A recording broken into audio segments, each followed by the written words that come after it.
We're joined today by Sean Gregory, Managing Director of Sarytogan Graphite. Sean, thanks for your time. Good morning, David. Great to be back here in Fremantle again.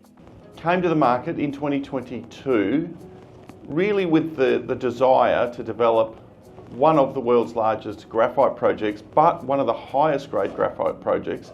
How have you delivered on that promise? Look, David, we're delighted to inform you that we've achieved everything we set out to achieve in the IPO. We started with nothing more than a twinkle in our eye, an inferred mineral resource and no metallurgical pathway.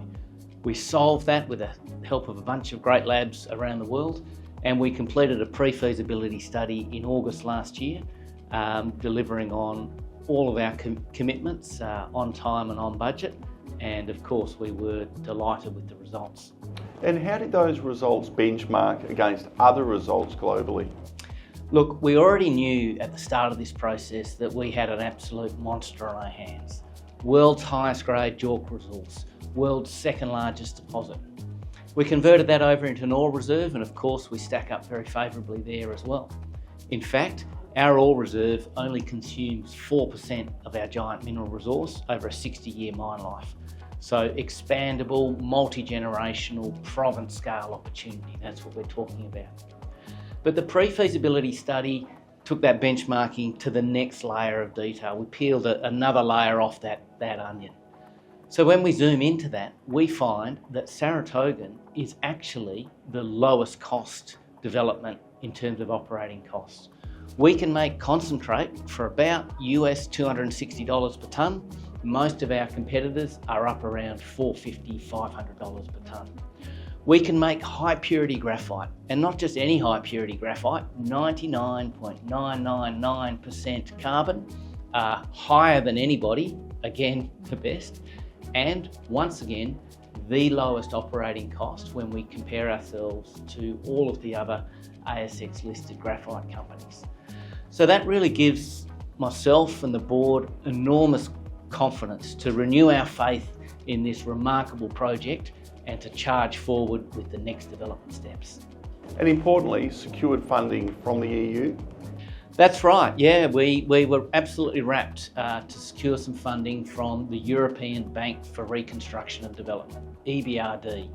Look, they're an enormous bank based in Europe with a mandate to invest into Eastern Europe and beyond now to Central Asia to develop these economies very much with a green thematic. Now, we ticked all of the boxes for them and we went through extensive due diligence, both technically and in the legal sphere, and look, that was over a year worth of due diligence. And through that, in fact, we just received the final tranche of that $5 million investment.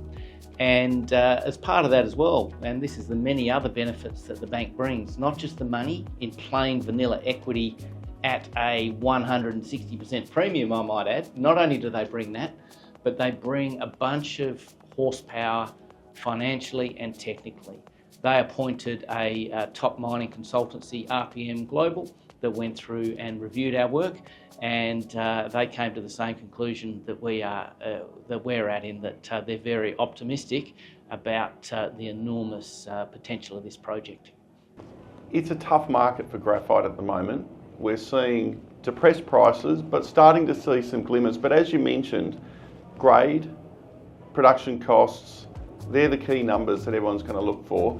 Do you charge ahead or do you rest on your laurels? Look, we've got to charge ahead.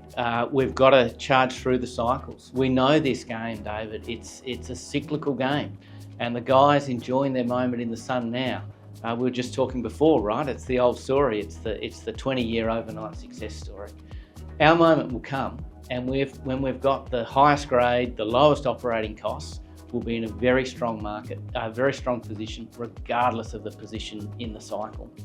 And look, with the support of partners like the EBRD, the fabulous team that we've built in Kazakhstan, we've got to charge forward, and that's exactly what we're doing. So I think investors who got on board at the IPO with the story of the enormous resource, stick with us. You know, we've done everything that we said we'd do. And for the new guys looking at us, come in, because we're not just sitting here, we're delivering news flow. There's a lot of work going on, and there's going to be news coming from that.